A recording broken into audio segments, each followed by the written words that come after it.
여러분들 오레오라는 쿠키를 여러분들 아시죠? 이게 100년이 넘은 아주 전통이 깊은 쿠키입니다.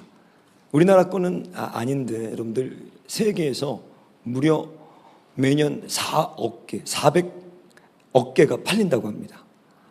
그런데 코로나를 지나면서 미국의 소비자들이 항의하기 시작한 거예요. 그게 뭐냐면 이 오레오 여러분들 보시면 그 가운데에 하얀색 크림이 있습니다. 이게 지금 줄어들었다는 거예요. 여기에 대한 원성과 항의가 빗발쳤습니다. 그래서 실제 그런가 조사했더니 실제 양을 줄였다는 거예요. 가벼워졌다는 거예요. 이걸 여러분들 영어로 shrinkflation, 이게 inflation과 줄어든다는 슈링크의 약자를 이렇게 써서 표현하는데 우리말로는 꼼수 인상이라고 합니다. 이게 그게 뭐냐면 가격을 올리면 이제 컴플레인을 하니까 가격을 그대로 둔 상태에서 양을 줄이는 거예요. 그런데 이 맨눈으로 이 소비자들이 어떻게 발견했는지 모르는데 하여튼 줄었다는 거를 발견한 거죠. 가벼워졌다는 거예요. 우리나라를 제가 한번 찾아봤더니 우리나라도 이 이슈들이 아주 많았습니다.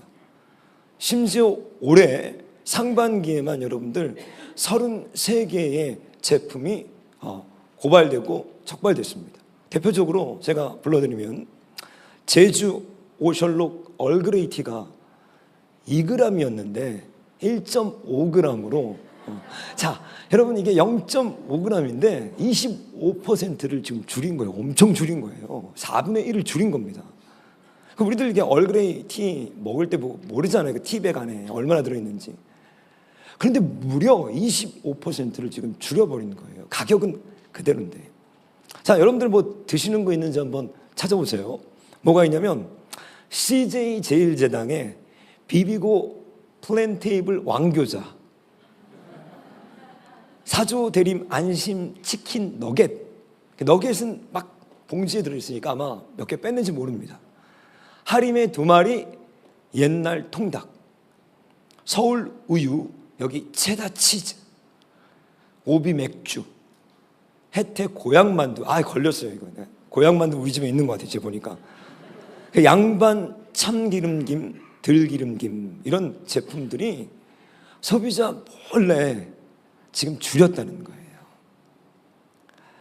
제가 이 기사를 이렇게 쭉 읽으면서 마음속에 제 고민과 탁 일치했어요. 그게 뭐냐면 제 고민이 지금 여러분들이 상담 좀 해주셔야 되는데 제 고민이 뭐냐면 아무리 봐도 믿음이 교회도 똑같고 지금 달라진 게 없는데 포장지도 똑같고 신학도 뭐가 문제인가? 우리 내면의 믿음이 가벼워진 거예요. 손양원 목사님, 주기철 목사님, 많은 제가 읽었던 믿음의 사람들의 고백과 삶, 그들이 걸어갔던 가시밭과 같은 길들, 그리고 내 내면과 신앙을 이렇게 들여다보면 뭔가 지금 가벼워진 거예요. 줄어드는 거예요. 이게 제 고민입니다, 요새. 여러분, 밀란 쿤데라라는 유명한 작가가 쓴 작품 중에 참을 수 없는 존재의 가벼움이라는 책이 있습니다. 읽어보신 분도 계실지 모르겠지만 이 제목이 얼마나 많은 것들을 말해주는지 몰라요. 그 책의 서두에 이런 글이 있습니다. 그녀를 짓눌렀던 것은 짐이 아니라 존재에 참을 수 없는 가벼움이었다. 제가 목사로서 제일 고민하는 게 이 부분입니다. 내 인격의 가벼움, 내 언행의 가벼움, 내 삶과 신앙과 기도의 가벼움. 오늘 이 시편 62편에서 다윗이 지금 여기에 대한 토로를 인생들의 가벼움을 지적하고 있는 거예요. 우리 9절 말씀을 같이 한 목소리로 다시 읽어보겠습니다. 같이 읽겠습니다. 슬프도다. 사람은 입김이며 인생도 속임수이니 저울에 달면 그들은 입김보다 가벼우리로다.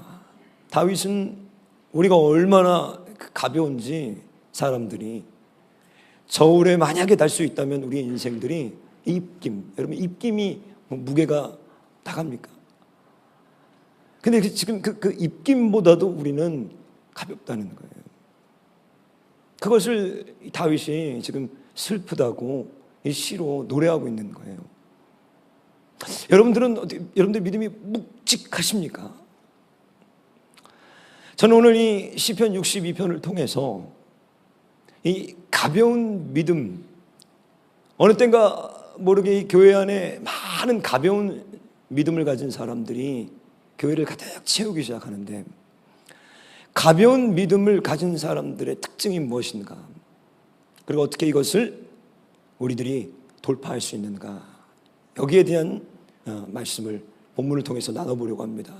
그러면 가벼운 믿음을 가진 사람들의 전형적인 특징이 뭐가 있을까? 오늘 본문의 첫 번째는 집중하지 못한다는 거예요.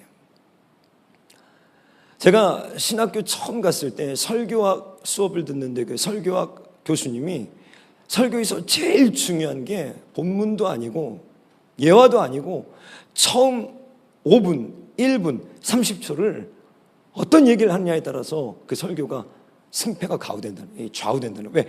사람들이 5분이 지나면 안 듣는다는 거예요. 그래서 1분 30초 안에 여러분들의 그 시선과 관심과 호기심과 그 집중력을 탁 모을 수 있는 얘기를 해야 된다는 거예요. 근데 제가 그 교수님의 얘기가 틀렸다는 거를 현장에서 알게 됐습니다. 1분 30초가 아니라 더 안 기다려줘요. 그리고 중간중간에 계속 이 집중력을 잡아와야 됩니다. 그러니까 우리 목사들이 자꾸 곁길로 빠지는 얘기들을 본의 아니게 하게 되는데, 미국 그 얼바인의 대학교에서 연구팀들이 조사를 했는데, 지금 미국의 이 초등학생들 집중력, 한 가지 일에 여러분들 집중하지 못하고 65초마다 자기가 하는 일들을 전환한다는 거예요. 애들이 65초면은 여러분 1분 정도에 한 번씩 아이들이 집중력이 흐트러진다는 거예요. 심지어 직장인들을 대상으로 조사를 했더니 직장인들은 집중할 수 있는 시간이 보통 3분이었다는 거예요. 왜 그런가?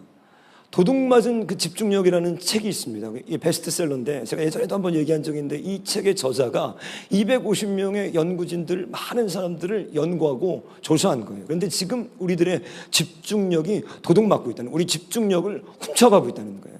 누가? 그 빅테크 기업들이. 우리들이 잘 아는 그 빅테크, 페이스북이라든지 뭐 인스타라든지 유튜브라든지 이 세계적인 기업들이요, 우리들의 호주머니를 훔쳐가기 위해서 우리들의 집중력을 지금 흐트러뜨리고 있다는 거예요. 이게 어떤 개인과 초등학생들의 문제가 아니라 지금 전 세계 사회적인 문제라는 거예요. 이게. 근데 저는 이것을 영적인 문제로도 봅니다. 영적인 문제인 거예요. 우리들이 왜 믿음이 가벼워지는가? 그 첫 번째 이유는 우리가 하나님께 집중을 못한다는 거예요. 여러분, 다윗이 오늘 이 시편은 주옥과 같은 시입니다. 62편은 1절과 5절에서 여러분들이 노래로도 많이 부르는 다윗이 고백을 해요. 그게 뭐냐면 엘로힘, 이 노래예요. 이게 뭐냐면 이건 뭐냐면 내가 하나님만, 거예요. 만, only, 오직, 확실히, 진실로, 이 히브리어를 씁니다. 하나님을 바라보는 게 아니라 뭐라고요? 하나님만 나는 바라보겠다는 거예요. 우리 문제는 하나님을 봅니다, 여러분. 오늘 예배들이요, 하나님 보러 나오신 거예요. 우리들 마음속에 하나님을 향한 마음들이 있어요. 근데 뭐가 문제냐? 이게 아니라는 거예요. 하나님만 바라는 건 아니에요. 다윗은 그것을 10절에서 지적합니다. 제가 10절을 세 번역으로 여러분들에게 읽어드리면 다윗이 이렇게 얘기합니다. 억압하는 힘을 의지하지 말고 빼앗아서 무엇을 얻으려는 헛된 희망을 믿지 말며 재물이 늘더라도 거기에 마음을 두지 말아라. 우리가 하나님만 집중해서 바라보지 못하는 이유를 다윗은 여기 설명하는데, 첫 번째, 억압하는 힘이라는 거예요. 이게 뭐예요? 권세입니다. 권세. 우리가 그렇게 좋아하는 권세인 거예요. 교회 안에서조차도 내려놓기 힘든 높아지고자 하는 욕구인 거예요. 사람들에게 인정받고 내가 손으로 명령하면 사람들이 내 이 손가락에 따라 움직여주는 그런 인생들을 우리들은 바라고 있는 거예요. 그리고 뭐라 그래요? 빼앗아서 무엇을 얻으려는 헛된 희망을 믿지도 말아야 된다. 이게 뭐예요? 주식, 코인 이런 거 투자하면서 어떻게 해서든지 거기서 좀 힘들게 일하지 않고 땀 흘려 일하지 않고 좀 돈을 얻어보려고 하는 이런 마음들, 거기에 지금 너희들이 마음이 가 있다는 거예요. 그리고 마지막에 뭐라고 그래요? 재물이 늘어나더라도 거기에 마음은 두지 말아라. 왜 우리가 이 하나님께 집중을 하지 못하는가? 우리들이 지금 이런 것들로 우리의 시선이 분산되어 있다는 거예요. 하나님만, 다윗은 이 만, 아크를 본문에서 6번 얘기합니다. 우리의 문제는 하나님만 바라지 않는다는 거예요. 여러분, 그 빌리 그레이엄 목사님 아시죠? 뭐 모르시는 분이 없을 겁니다. 이분이 80살 되셨을 때 그 미국의 유명한 레리 킹 그 토크쇼가 있어요. 레리 킹이라는 아주 유명한 사람이 있는데, 이 사람의 토크쇼에는 뭐 정치인부터 시작해가지고 모든 유명한 사람들이 한 번씩은 다 나옵니다. 빌리 그레이엄 목사님 제가 여러 번 나왔던 걸로 기억이 나는데, 80살 때 이 레리 킹 투나잇 쇼에 나와가지고 이런저런 토크쇼를 질문을 듣고 대답을 하는데, 이 질문자가 이런 질문을 했어요. 뭐라고 질문했는가? 그 빌리 그레이엄 목사님, 당신은 삶을 뒤돌아보면 당신은 상을 받아야 될 것 같은데 당신은 후회가 없을 것 같습니다. 그렇죠? 이렇게 물어보는 거예요. 왜? 아니, 빌리 그레이엄보다 대단한 목사가 어디 있어요? 그죠? 아마 21세기 최고의 부흥사이자 메신저였고 목사였는데 후회가 없을 것 같습니다. 어떠십니까? 이렇게 질문했더니 빌리 그레이엄 목사님이 그때 유명한 말을 했습니다. 그게 뭐라고 그랬냐면, 제가 읽어드릴게요. 나는 실패자입니다. 이렇게 얘기했어요. 저는 귀가 번뜩했습니다. 왜? 우리 모든 목사들이 빌리 그레이엄의 10분의 1만 돼도 얼마나 좋을까요? 근데 나는 실패자입니다. 먼저 이렇게 얘기한 거예요. 그리고 뭐라고 했는가? 저는 사람들과 너무 많은 시간을 보냈고 반대로 하나님과는 너무 작은 시간을 보냈습니다. 사업상 미팅을 하느라 너무 바빴고 예배 때문에도 너무 바빴습니다. 왜? 날마다 예배인 거예요. 그러면서 이분이 뭐라고 하는 거야? 나는 하나님과 더 많은 시간을 보냈어야 했습니다. 그랬으면 사람들이 나와 함께 있을 때 하나님의 임재를 더 느낄 수 있었을 것입니다. 굉장히 의미심장한 고백입니다, 여러분. 나는 그 많은 부흥 집회를 인도하고 그 많은 하나님의 예배를 집례하고 말씀을 선포했지만 나는 사람들과 너무 많은 시간을 보내다가 하나님과 보내는 시간이 너무 적었습니다. 나는 실패했습니다. 내가 하나님과 더 많은 시간을 보냈더라면 많은 사람들이 나를 만났을 때 더 강력한 하나님의 임재를 느꼈을 텐데, 제가 땅을 치면서 지금 기도하고 있는 게 이 부분인 거예요. 사역이 많아지면 제일 먼저 하나님과 함께하는 시간이 줄어드는 거예요. 얼마나 많은 사람들이 여러 가지 일들로 분주하고 번잡하게 하나님만 바라보는데, 하나님만 바라보기 가장 좋을 때가 언제였냐면 교회에서 쫓겨났을 때예요. 아무도 없을 때 하루 종일 하나님만 바라보는 거예요. 근데 하나님의 일을 하면서 가장 어려운 게 하나님만 바라보는 거예요. 이게 저의 싸움이자 아마 여러분들의 싸움일지 모릅니다. 제가 무릎을 치고 지금 가슴 아픈 게, 내가 조금이라도 더 하나님과 시간을 더 갖고 오늘 이 자리에 나왔더라면 더 많은 사람들이 오늘 이 8시 예배에 설교를 들으면서 이 예배 때 훨씬 더 강력한 임재를 느꼈을 텐데, 이게 늘 저 안에 있는 목마름과 괴로움입니다. 여러분의 믿음은 어떠십니까? 첫 번째, 하나님께 집중하지 못한다는 거예요. 가벼운 믿음, 이 가벼운 믿음을 가진 사람들의 두 번째 특징은 흔들린다는 거예요. 오늘 본문에 다윗은 연거푸 무슨 고백들을 하는가? 나의 영혼이 하나님만 바라보는데 뭐라고요? 잠잠히 하나님만 바라며 내가 요동치지 아니하겠습니다. 제가 이 교회를 섬기면서 굉장히 마음이 낙담이 될 때가 있어요. 그게 언제냐면 새로 오신 어떤 성도님들이 이렇게 뭐 신방을 와달라, 또 뭐 누가 임종하는데 좀 와달라. 그래가지고 이렇게 가서 그분들의 신방을 하고 또 가서 뭐 이렇게 호스피스 병동이라든지 또 임종을 가서 지켜보고, 그리고 한두 달 지나면요 다른 교회를 가세요. 다른 교회를 가는 건 괜찮습니다. 그런데 오셔가지고 이런저런 얘기들을 하다 보면 왜 오셨냐고 이렇게 물어보면 하나님이 인도하셨대요. 다락방으로. 그리고 두 달 뒤에 하나님이 다른 곳으로 또 인도하셔요. 저는 하나님이 그렇게 하시지 않으실 것 같아요. 경솔해요. 아주 가벼워요. 만나보면 인품이 가벼워요. 언변이 가벼워요. 언어 생활이. 신앙이 가벼워요. 이런 사람들을 보고 시편 기자는 1편에서 이런 사람들을 정죄합니다. 여러분, 시편이 뭐죠? 1편이 복 있는 사람은 악인의 길을 쫓지 아니하며 죄인의 길에 서지 아니하며 오만한 자리에 앉지 아니하고, 이 말이 뭐예요? 복 있는 사람들, 묵직하다는 거예요.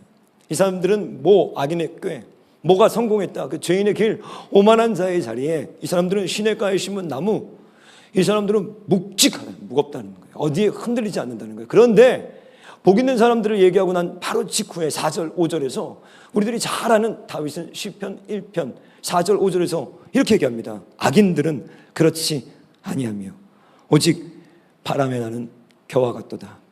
그러므로 악인들은 심판을 견디지 못하리라. 여러분들 겨 아시죠? 우리가 곡식을 탈곡하고 타작할 때 그 알곡, 그 안에 알맹이는 다 떨어지고 남은 껍질들을 겨라고 합니다. 근데 시편 기자는 이 지금 악인들, 가벼운 믿음을 가진 사람들을 뭐라고 하는가? 바람에 날아다니는 그냥 겨 같다는 거예요. 가볍다는 것이 여러분들 성경은 악인의 특징이라고. 그러면서 뭐라고 하는가? 견디지를 못한다는 거예요. 견디지를. 의인의 회중에 심판에 여러분들 견딜 수가 없다는 거예요. 아까 빌리 그레이엄 목사님, 제가 얘기 잠시 했는데, 제가 미국에 있을 때 저희 이 영어 그룹들, 그러니까 이제 미국 분들이죠. 이 미국 분들을 제가 영어 성경 공부를 목요일 날 하는데, 거기 항상 어떤 성도님이 신문지를 이렇게 오려서 오세요. 그 신문지에 뭐가 나오냐면 빌리 그레이엄 목사님의 Q&A가 매일 올라옵니다.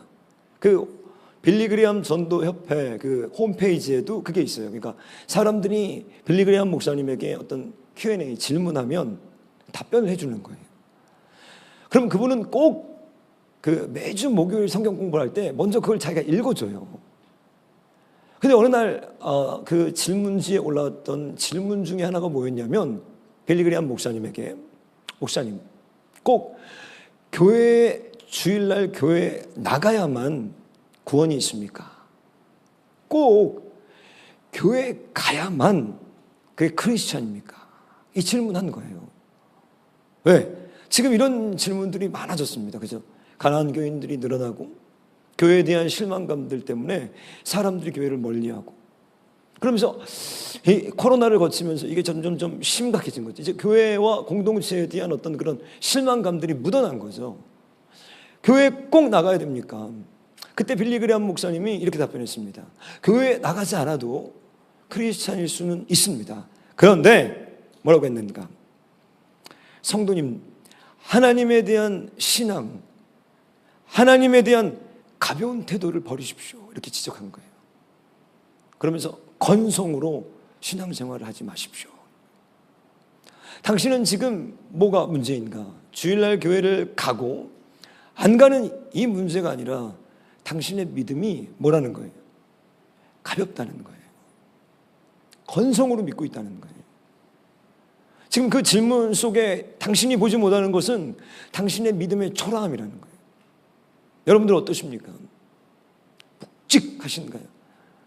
시냇가에 심은 나무처럼 시절을 쫓아 어떤 풍파와 환란에도 움직이지 않고 뿌리를 내리고 열매를 맺는 그런 여러분들의 삶에 믿음의 묵직함이 있냐는 거예요. 다윗은 오늘 그 인생들의 가벼움을 지적하면서 그들이 왜 가벼운 인생과 믿음을 갖고 있는가, 그 특징이 바로 이 흔들림이라는 거예요. 믿음 생활하다 보면 여러분들 이 교회에서 조금만 억울한 일을 경험하거나 오해가 생길 때 말로 쏟아내는 많은 사람들이 있습니다. 그게 스스로를 가볍다라는 것을 증명해 주는 거예요. 여러분, 진짜는 말을 하지 않아도 됩니다. 여러분, 진짜는요 자기를 변호할 이유가 별로 없어요. 왜? 제가 우리 특별히 청년들은 이제 젊으니까 이게 아직 안 돼 있어요. 그래서 뭐 억울한 일을 당하거나 오해가 생기면 막 그거에 대해서 못 견뎌하는 거예요. 그때 제가 꼭 해주는 얘기가 있습니다. 그럴 이유가 하나도 없다는 거예요. 왜? 시간이 지나면 누가 나쁜 놈인지 다 알아요, 여러분. 여러분 영화 봐요. 그죠? 영화 처음에 누가 나쁜 놈인지 몰라요. 근데 결말 가면 나와요, 안 나와요? 나와요. 이놈이 나쁜 놈이었어요. 이놈이 경찰복 입고 있었는데 이놈이 나쁜 놈이에요. 결국에 가보면. 그래, 이놈이 좋은 놈 같았는데 이놈이 사기꾼이 나중에 가보면 다 나와요. 다 나와. 영화 좀만 보고 있어봐요. 이제는 스토리가 비슷해가지고 몇십 분 보고 있으면 다 나와요. 교회요? 다 나와요, 여러분. 제가 여기서 설교하는 거, 이 설교, 여러분들이 설교 보고 저를 평가하시나요? 전만의 말씀이에요. 여기 뒤에 있는 거 보고 다 평가하고 있어요, 지금. 제가 집에서 뭐 하고 있는지를 보고 여러분들은 평가해요. 저도 마찬가지예요. 믿음 생활 여러분 1년만, 제가 여기 다락방 처음 왔을 때 마음이 굉장히 어려웠던 게 있습니다. 왜? 여러 곳을 제가 여행하고 이주하고 다니면서 저는 어느 교회를 가도 새 가족이에요. 항상. 늘 새 가족. 왜? 몇 년 지나고 또 다른 교회를 가니, 또 이주해서 다른 교회를 가니 새 가족들의 마음을 잘 압니다. 새 가족 교육을 어마어마하게 했어요. 저같이 새 가족 교육 많이 한 사람이 없어요. 그런데 교회를 가면 이제 목사니까 더 사람들이 경계해요. 왜? 평신도가 오면 괜찮은데 목사가 와버리니까 부담돼. 경계한다고요. 근데 제가 마음속으로 굳게 다짐한 그게 있었습니다. 그게 뭐냐? 1년만 지나라. 아니 3년만 지나라. 모두 나를 알게 돼. 자신이 있었어요. 왜? 내 삶이 자신이 있었다는 게 아니라 어차피 다 드러나게 돼 있어요. 간음하면 다 드러나요. 거짓말하면 다 드러나요. 공금횡령하면요 나중에 다 드러나요, 여러분들. 말씀대로 안 살면서 설교만 그럴 때까지 다 드러나요, 여러분. 안 드러날 수가 없어요. 시간의 문제지 숨길 수가 없어요. 성경은 다 드러냅니다. 하나님 다 드러내요. 안 드러날 수가 없어요. 여러분들이 누구에게 속했는지, 여러분들이 정말 믿음 생활하고 있는지, 집에서 기도를 하고 있는지 안 하고 있는지, 내가 정말 중심에 하나님을 사랑하고 있는지 안 사랑하고 있는지, 하는 척 하는지, 예배 드리는지, 시간 다 지나면 시간의 문제일 뿐 전부 다 드러나서요 입증할 필요가 하나도 없어요. 근데 악인의 특징, 가벼운 믿음의 특징은 하나님께 집중을 못할 뿐만 아니라 그렇기 때문에 늘 흔들려요. 잠잠하지 않아요. 말이 많아요. 자신을 변호해요. 자신이 가볍지 않다는 것을 계속적으로 더들어댑니다. 그런데 그것이 정확하게 자신이 텅 비었다는 걸 보여주고 있는 거예요. 자, 집중하지 못합니다. 두 번째, 뭐라고요? 흔들리고 있다는 거예요. 가벼운 믿음을 가진 사람들의 마지막 세 번째 특징이 뭐냐면 입술이 가볍다는 거예요. 오늘 여러분 4절에서 다윗이 이 가벼운 사람들의 특징을 입으로는 축복이요 속으로는 저주하고 있다. 이들의 언어 생활을 지금 지적하는 거예요. 제가 여러분들 그 신동엽 씨라는 그 방송인이 있습니다.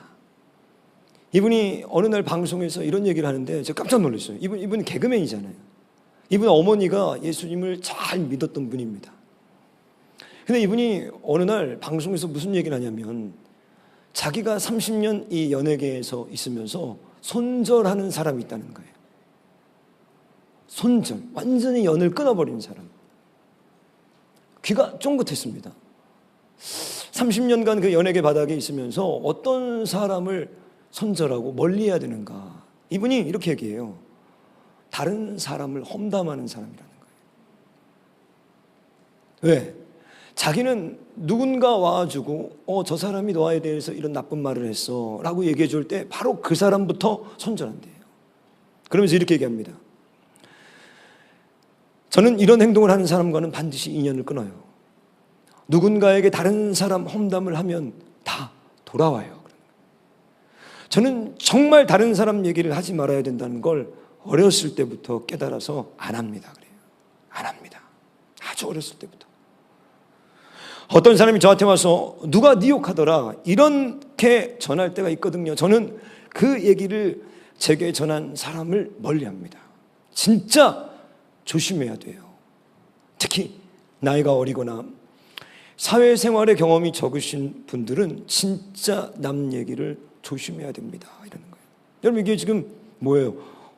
성경이에요. 성경. 성경이 우리에게 하는 얘기를 지금 신동엽 씨가 자기 경험으로 지금 얘기하고 있는 건데 똑같은 내용이 성경에 많이 나옵니다. 우리 교회 안에는 믿음이 가벼운 사람들이 많아요. 근데 그들의 특징이 뭐냐면 입이 가벼워요. 입이 가볍기 때문에 내 삶이 가볍고 삶이 가볍기 때문에 믿음이 가벼운 거예요. 민수기 23장 19절 우리 한번 같이 한 목소리로 읽어보겠습니다. 하나님은 인생이 아니시니 시건치 않으시고 인자가 아니시니 후회가 없으시도다. 하나님은 여러분 우리 사람이 아니라는 거예요. 인생이. 그래서 뭐라고 하는가? 시건치 않는다는 거예요. 바꿔 말하면 뭐예요? 우리는 시건한다는 거예요. 우리는 실현한다는 거예요. 우리 인생의 특징을 성경은 뭐라고 하는가? 입이 가볍다는 거예요. 그래서 베드로전서 3장 10절 우리 같이 한번 베드로전서 3장 10절 같이 읽어보겠습니다. 그러므로 생명을 사랑하고 좋은 날 보기를 원하는 자는 혀를 금하여 악한 말을 그치며 그 입술로 거짓을 말하지 말고. 제가 깜짝 놀랐습니다. 어떤 성도님이 그렇게 구원에 목말라 하세요. 그렇게 진리에 목말라 하세요. 이분은 유튜브를 보면서 설교들을 어떤 것이 정말 순전한 복음인지 그런 교회를 찾고 또 오셨고, 근데 이분이 어느 날 질문을 하는데 어떻게 해야 내가 하나님의 생명을 얻을 수 있습니까? 그런데 주님이 그 자리에서 주신 말씀이 베드로전서 3장 10절이었어요. 여러분 여기 말씀을 보시면 다시 띄워보세요. 생명을 사랑하고 구원, 좋은 날 보기를 원하는 자는, 여러분 그 다음에 바로 뭐라고 합니까? 혀를 금하라는 거예요. 그리고 뭐라고 해요? 악한 말을 그치고 거짓 입술로 말하지 말아라. 세 개 다 뭐에 대한 내용이에요? 우리 말에 대한 내용인 거예요. 너희들 기도 많이 해야 된다. 너희들 구제 많이 해야 된다. 가난한 사람들 도와야 된다. 너희들 나가가지고 노방에서 전도해야 된다. 너희들 차려야 된다. 너희들 신령과 진정으로 예배해야 된다. 이런 얘기가 하나도 없고 뭐가 있느냐? 너희들 거짓말하지 말고 악한 말하지 말고 너희들 좋은 생명의 날 구원을 보길 원한다면 너희들이 혀를 금해야 돼. 이런 거예요. 우리 입술의 가벼움, 믿음의 가벼움. 제가 얼마 전에 아주 좀 슬픈 경험을 했습니다. 제가 이 고민이 하나 있는데, 고민이 뭐냐면 기도예요. 기도. 여러분들 기도하시잖아요, 그죠? 근데 기도가 늘 여러분 잘 되나요? 안 그러시죠? 저도 오랜 기도를 제 나름대로 훈련하고 지금도 일어나면 제일 먼저 하는 게 내가 어제 기도 몇 시간 했나 그 색깔별로 적고 있는 이런 초등학생이 하는 행동을 지금도 하고 있어요. 죽을 때까지 할 거예요. 근데 제가 이 기도에 대한 고민이 뭐냐면, 우리 청년 하나가 밥을 먹는데 저한테 물어봐요. 목사님, 제가 중언부언하지 않고 어떻게 하면은 진실로 하나님 앞에 간절히 기도할 수 있습니까? 제가 참 마음이 와닿았어요. 이게 내 고민이거든요. 어떤 날 이렇게 기도를 하다 보면 중언부언하고 저는 이제 새벽에 일어나서 주로 기도합니다. 기도를 하면 너무너무 피곤해요. 그래서 이렇게 시간이 막 지나가는데 어떤 때는 졸기도 하고 어떨 때는 내가 기도를 하는데 멍하기도 하고, 그런데 어떤 날은 간절히 막 기도하면 정말 하나님의 천사가 나와서 막 내 기도를 돕는 것처럼 그 기도가 막 하늘에 올라가고 내 마음과 심정이 주님께 막 합하면서 간절한 기도들이 올려질 때가 있고, 그럼 이제 제가 하나님 앞에 질문하고 또 기도하고 고민하는 게 뭐냐면, 날마다 이래야 되는데, 날마다 이렇게 기도해야 되는데, 그 며칠 전에도, 지난주에도 새벽에 일어나서 너무너무 이제 수면 시간이 적어서 일어나가지고 기도를 하는데 제 방에서 너무 피곤한 거예요. 무릎을 꿇고 있는 그 자체가 너무너무 힘든 거예요. 그만할까? 왜?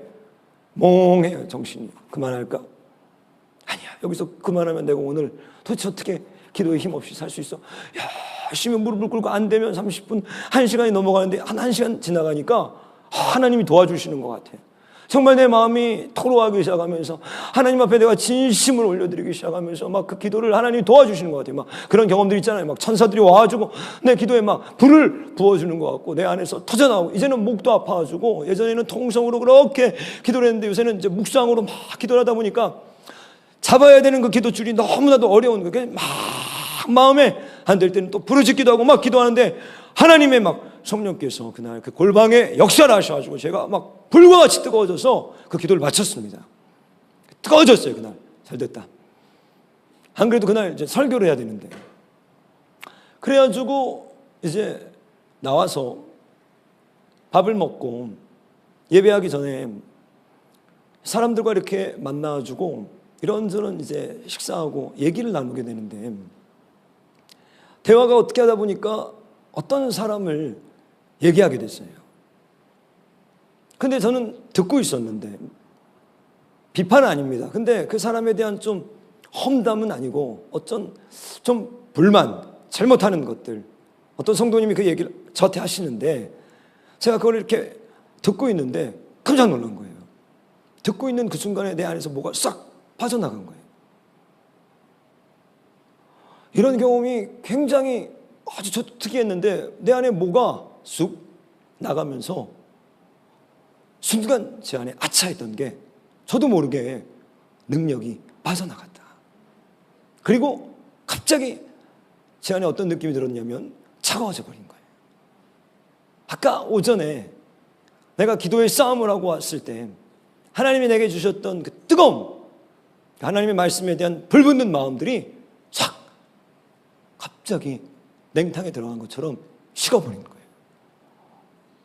그 자리를 황급히 피해서 너무 당황해가지고 너무 생생하게 내 안에서 무엇인가 나간 거예요. 하나님 앞에 빨리 이제 성전에서 기도를 이렇게 하고 있는데, 주님, 저는 아무 말도 안 했습니다. 전 말 안 했습니다. 그런데 내가 그 중간에 들으면서 했던 그 말 한마디가 탁 떠오르는 거예요. 주님이 그것을 미워하시는 거예요. 그 자리에 있는 것도 미워하시는 거예요. 그것을 스톱시키지 않은 것도 죄인 거예요. 얼마나 무력하고 좌절했는지 몰라요. 우리들은 어마어마한 기도를 하는 사람들이 있습니다. 어마어마한 열정으로 길거리 나가서 전도하는 분들도 계세요. 이 교회 안에는 열심으로는 당해낼 수 없는 많은 사람들이 있는데 정작 믿음은 가벼워요. 왜? 날마다 입술로 여러분들이 받은 많은 것들을 다 버려버리고 잃어버리고 있는 거예요. 하나님을 우리처럼 생각하면 안 됩니다. 하나님은 시건치 않으십니다. 하나님은 우리의 그런 시시껄렁한 말들과 그런 정확하지 않은 거짓 말들에 하나님은 분노하십니다. 하나님은 그 결과 우리들의 인생과 믿음을 가볍게, 입김보다 가벼운 믿음으로 변질시켜 버립니다. 오늘 이런 고민 가운데 애통하는 사람들에게 다윗이 8절에서 우리들에게 주는 해답이 있습니다. 우리 8절 말씀 같이 한번 한 목소리로 읽겠습니다. 백성들아, 시시로 그를 의지하고 그의 앞에 마음을 토하라. 하나님은 우리의 피난처시로다. 여기 시시로, 무시로 성령 안에서 항상 그런 거예요. 여러분 항상 기도하십시오. 항상 하나님 앞에 뭐라고요? 너의 마음을 쏟아내라는 거예요. 토해내라는 거예요. 피곤하고 힘들지만 너희들 골방에 들어가서 하나님 앞에 너희의 마음을 시시로 무시로 항상 어떻게 진심으로 너희들의 중심으로 하나님 앞에 쏟아내라는 거예요. 그리고 하나님만 바라고 잠잠히 하나님께 집중할 때 너희의 영혼들은 가벼워지지 않을 거라는 거예요. 여러분 진심으로 골방에 나아가서 하나님 앞에 마음을 다 토해서 하나님께 부르짖으십시오. 그리고 입술을 단속하시고 하나님만을 잠잠히 바라실 때 하나님께서 우리들의 영혼을 가볍게 하지 않으시고 무겁게 하나님의 성품을 우리들의 삶에 인치실 줄 믿습니다. 하나님, 저희들은 날마다 시건합니다. 저희들은 날마다 실현합니다. 저희들은 입술이 부패한 자들입니다. 저희들은 하나님을 잘 모릅니다. 저희들은 하나님도 저희 같은 줄 압니다. 거짓말하고 비난하고 비판하고 아버지 하나님 마음껏 얘기해도 저희들은 여전히 하나님이 우리 같은 줄, 우리를 사랑하는 줄 그렇게 합니다. 우리의 믿음이 초라하고 가볍습니다. 아버지 불쌍히 여겨주시옵소서. 우리를 긍휼히 여겨주시옵소서. 돌이켜 하나님 앞에 마음을 토로하고 엎드리며 중심으로 아버지 하나님 결단하며 입에 재갈을 무리고 주님만 바라보는 귀한 하나님의 권속들이 오늘 이곳에서 그리스도의 생명으로 가득 채워지게 하여 주시옵소서. 이제는 우리 주 예수 그리스도의 은혜와 하나님 아버지의 사랑과 성령 하나님의 감화 감동 교통 역사하심이 오늘 잠잠히 하나님만 바라보는 귀한 그리스도의 신부들 가운데 이제부터 영원토록 함께 계시기를 축원하옵나이다. 아멘.